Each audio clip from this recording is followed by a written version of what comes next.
আপা আপনি গোপালগঞ্জে চলে আসেন, কোনো সমস্যা নাই, আমরা আছি আপনার সাথে। সবাই যাবো আমেরিকা থেকে, সবাই আমরা গোপালগঞ্জে ইনশাআল্লাহ স্বেচ্ছায় কারাবরণ করবো দরকার। জি আপা, জি আপা বলেন প্লিজ। ওই আগুন দিয়ে পোড়ানোর পরে যেটুকু অবশিষ্ট ছিল সেটা লুট করতে গেছিল, তো চোর। জি, বড় চোর, বড় চোর, সুদখোর, সুদখোর। ঠক। জি আপা। আপা বিচার করে আমাদের। আপা আচ্ছা আমি ও বিচার করবে জনতা। জনতা তো করবেই, আমরা নিজেরা করবো আপা, ফাঁসি চাই না, নিজের হাতে আমরা করবো। দৃষ্টান্তমূলক ফাঁসি চাই, যেটা জনগণ দেখবে ওই ফাঁসি চাই। যার যার বাড়ি ঘর পড়াইছে করছে,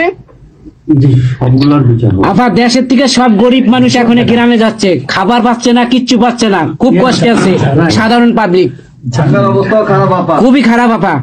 সারা বাংলাদেশ, আমরা দোয়া করি আপনি তাড়াতাড়ি আসেন। বৃহত্তর নোয়াখালীর অবস্থা অনেক খারাপ আপা। সারা বাংলাদেশের অবস্থা খারাপ। বানায় রাখছে ওরা আপা, সারা বাংলাদেশটাকে একটা বদ্ধ ভূমি বানায় রাখছে, যেখানে সেখানে হত্যা, মানে এমন কোন লোক নাই যারা এখন শান্তিতে আছে। সবাই একটা কথাই বলে যে আগেই ভালো ছিল, আগে সরকারি ভালো ছিল। আমরা ভুল করেছি আপা, এই কথা সবাই বলে। সবাই অনুতপ্ত আপা। আপনি বলেন জি আপা প্লিজ, প্লিজ বলেন আপা প্লিজ। প্রত্যেকটা জায়গায় তো এইভাবে। এবং এখন আবার সে ওই আরেকটা পদক্ষেপ নিচ্ছে, এদিকে প্রায় 80 জন প্লাস আরো 35 জন, সেই সাথে 300 লোক, তারা জেলা উপজেলা ইউনিয়নে সার্ভে করতে পাঠাচ্ছে। সবাইকে বলে দাও ওই সার্ভে করতে কারা যায়, কাদের নাম লিখছে, আমরা করবো। Definitely quick that it, yeah. আমরা চাই আপা আপনি সুস্থ থাকেন, আপনি সুস্থ থাকলে বাংলাদেশ সুস্থ থাকবে, বাংলাদেশ ভালো থাকবে। আপনাকে আবার আমরা ফিরিয়ে এনে বাংলাদেশকে আবার এগিয়ে নিয়ে যাওয়ার জয়ের মালা পরাবো আবার, আবার জয়ের মালা পরাবো। জয় বাংলা, জয় বঙ্গবন্ধু। জি আপা প্লিজ। আমরা তোমাদের যে দেশে আছো সেই দেশে স্যার ডেনমার্ক আমেরিকা সবাই এখানে আছি আপা, ডেনমার্ক আমেরিকা সবাই আছেন। আপা আপনি এখন আমাদের কিছু নির্দেশনা দেন, আমরা প্রবাসী থেকে কি করতে পারি, এবং বাংলাদেশে আমাদের যে ফ্যামিলি আছে, আত্মীয় স্বজন আছে, আমাদের যে বিভিন্ন দলের নেতৃবৃন্দরা আছে, আমরা কিন্তু অর্থনৈতিক থেকে বিভিন্ন ভাবে সহযোগিতা করতেছি, যার যেভাবে পারি আমরা। বাকিটা আপা আপনি নির্দেশনা দেন, আপনার নির্দেশনার মতো আমরা কাজ করব বাংলাদেশে এবং প্রবাসে ইনশাআল্লাহ। তোমাদের যেটা করতে হবে, একটা হচ্ছে তোমরা যে দেশে আছো সেই দেশের আইন কানুন মেনে ওখানকার যারা নির্বাচিত প্রতিনিধি বা সরকার বা যে বিভিন্ন মানবাধিকার সংস্থা, তারপরে 165 জন সাংবাদিকের চাকরি নাই, তাদের অ্যাক্রেডিটেশন কার্ড বাতিল করে দিছে। 106 জন সাংবাদিকের বিরুদ্ধে হত্যা মামলা দিছে এবং আমাদের কতজনকে গ্রেপ্তার করে জেলে ঢুকাইছে, মানবিক জীবন যাপন করছে। সাংস্কৃতিক কাজ করতে পারে না, ব্যান্ড শোনা, ব্যান্ড কোন অনুষ্ঠান করতে পারে না, পাকিস্তান থেকে ব্যান্ড শো এনে করায়, অথচ আমাদের দেশে ব্যান্ড শো যারা তারা এখন কাজ পায় না। এরা আবার এদের সাথেই ছিল, তারাও লাল রং লাগাইছিল, এখন আর তাদের পাত্তা নাই, কাজ পায় না। স্বীকৃতি কর্মকাণ্ড বন্ধ, সমস্ত সামাজিক নিরাপত্তা যত গরিব মানুষ আমরা বয়স্ক ভাতা, বিধবা ভাতা, মুক্তিযোদ্ধা ভাতা যা যা দিয়েছিলাম সেগুলি সব বন্ধ করে দিয়ে সেটাকে মেরে খেয়ে গেছে। এমনকি মানে সারা দেশটাকে একটা লুটের রাজত্ব, খুনের রাজত্ব সৃষ্টি করছে। এই বিষয়টাই যে মানবাধিকার লঙ্ঘন, সাংবাদিকদের উপরে নির্যাতন, সাংবাদিকদের অত্যাচার করা, মহিলা সাংবাদিকদের যেভাবে অপমান করছে, এই বিষয়গুলি জনমত তোমাদের তৈরি করতে পারে আন্তর্জাতিক পর্যায়ে। ইংলিশের যে বিভৎস চেহারাটা, ওইটাই আজকে মানুষের কাছে স্পষ্ট হয়ে গেছে। একটা রাষ্ট্র চালাতে সে টোটালি ব্যর্থ। এই জিনিসগুলি কি আপা? আপা আমি একটা বলি, ইউনূস সাহেব রাখছে 4টা টোকাই রাখছে, সাথে 4টা টোকাই রাখছে। আর আপনি চিন্তা করেন না বাংলাদেশে গৃহযুদ্ধ হবে তখন আপনাকে দেখবে। তোমাদের করতে হবে ইউরোপিয়ান ইউনিয়নে, যেখানে তোমার ওখানকার পার্লামেন্টে যেখানে আসো, সব জায়গায় এই জনমত তৈরি করতে হবে। সন্ত্রাসের রাষ্ট্রে পরিণত করছে বা মানুষ খুন করছে, আজকে খুন করছে। আজকে তুমি জানো আমাদের মোহাম্মদ হোসেন ভাইয়ের বাড়িতে আগুন,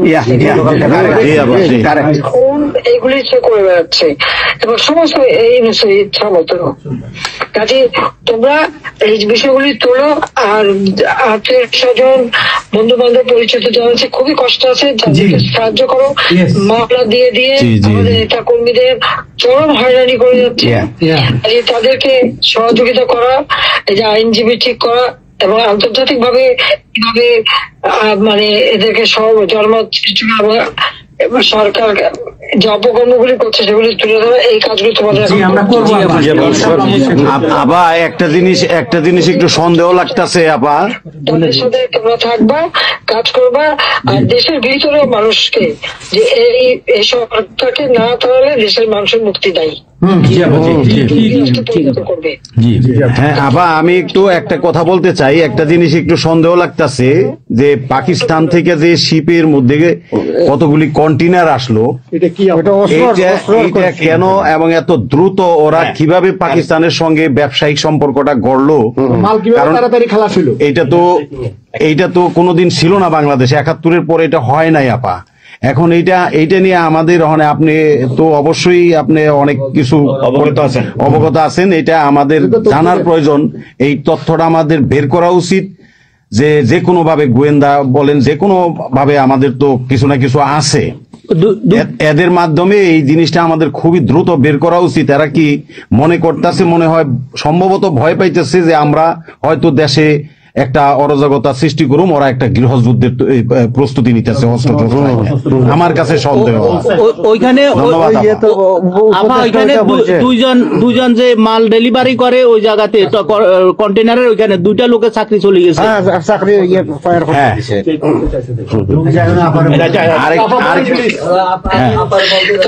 দেখতে চাইছে, স্ক্যান করতে চাইছে, দেয় নাই।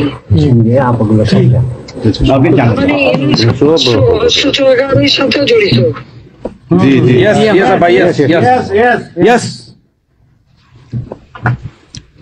আপা এই দেশটাকে তো ওরা আবার সেই পাকিস্তানের পর্যায়ে নিয়ে গেছে, আমাদের এই দেশটাকে আবার উদ্ধার করতে হবে ইনশাল্লাহ। এই জন্য আমাদের যা করতে হবে প্রবাসে এবং দেশে, আপা আমরা যারা বাহিরে আছি আপা, আমরা প্রয়োজনে দেশে গিয়ে আবার মুক্তিযুদ্ধে, ওই মুক্তিযুদ্ধ আমরা দেখি নাই ৭১-এ, আমরা নতুন মুক্তিযুদ্ধে আমরা অংশ নিব আপা ইনশাআল্লাহ। এই দেশকে উদ্ধার করতেই হবে আপা আমাদের। একটা শুনি জি আপা, বলেন আপা। আমরা শেষ করবেন। আমরা ডেনমার্ক আওয়ামী লীগের পক্ষ থেকে এই জায়গায় আমরা যারা আছি, আমাদের বয়োজ্যেষ্ঠ নেতৃবৃন্দ আছে। হ্যাঁ, ডেনমার্ক আওয়ামী লীগের বয়োজ্যেষ্ঠ নেতৃবৃন্দ আমরা এখানে উপস্থিত আছি। আমরা আজকে প্রতিবাদ সভা ডেনমার্ক আওয়ামী লীগের এই ইউনূস সরকারের যে এই যে অগণতান্ত্রিক কাজ, এই সন্ত্রাস ইউনূসের যে অগণতান্ত্রিক কাজ, তার বিরুদ্ধে আমরা মাফিয়ার বিরুদ্ধে আজকে প্রতিবাদ সভা হচ্ছে। সেই জায়গাতে আমাদের ডেনমার্ক আওয়ামী লীগের উপস্থিত আছে বাবু সুভাষ ঘোষ, আমাদের আপনি জেনে থাকবেন সবারই নামই, লিঙ্কন ভাই, লিঙ্কন মোল্লা, খোকন মজুমদার, আমাদের নঈম বাবু, আমাদের সামি দাস, আমাদের অবশ্যই মোহাম্মদ শহীদ, আমাদের মাহবুর রহমান, এখানে লিমন, তারপরে আমাদের সাব্বির, তারপরে উপস্থিত আছেন আমাদের শামীম খালাসি, বোরানুদ্দিন, আমাদের মাসুদ চৌধুরী, সামি দাস, হিল্লোল বড়ুয়া, লিমন, অনেক নেতাকর্মী দাদা আপা, অনেক নেতাকর্মী উপস্থিত আছে। আমরা আপনার জন্য আজকে দোয়া করব, দুহাত তুলে আপনার দীর্ঘায়িত কামনা করছি। আগামীতে আপনাকে সুস্থ থাকতে হবে, আপনার মাধ্যমেই বাংলাদেশকে আমরা ঘুরে দাঁড়াবে। যেমনি ভাবে আমরা 1981 সালে আপনি সেই বাংলাদেশের হাল ধরেছিলেন, বাংলাদেশের মানুষের গণতন্ত্র, বাংলাদেশের মানুষের মুখে হাসি ফুটে নিয়ে আসছিলেন, আপনার মাধ্যমে আমরা ইনশাল্লাহ ওই দিনে আগামীতে ফিরে আনবো।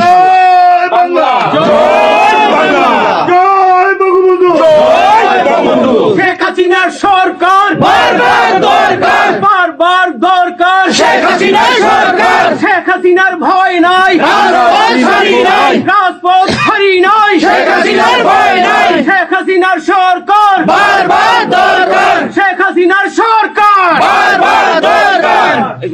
আপা আপনি